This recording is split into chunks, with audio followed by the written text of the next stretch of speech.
Are you seeing the edge panel pop up every time you swipe near the side of your Samsung phone?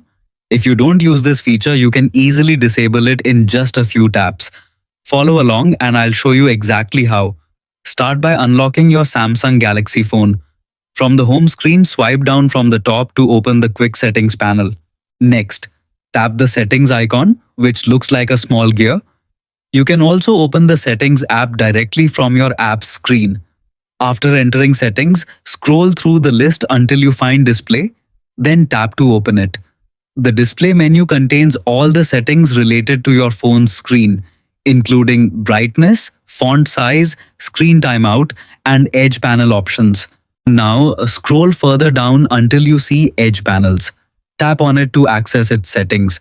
At the top of the page, you'll notice a toggle switch showing whether the feature is currently enabled. Simply tap the toggle to switch it off. Once the switch turns gray, the edge panel is disabled. The small handle that appears along the side of your screen will disappear immediately, preventing the edge panel from opening accidentally while you're using your phone. Disabling the edge panel doesn't remove any of your apps or change your phone's settings. It only turns off the shortcut panel from appearing on the edge of the display.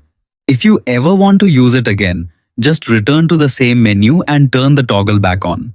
That's all there is to it. You have successfully turned off the edge panel on your Samsung Galaxy phone.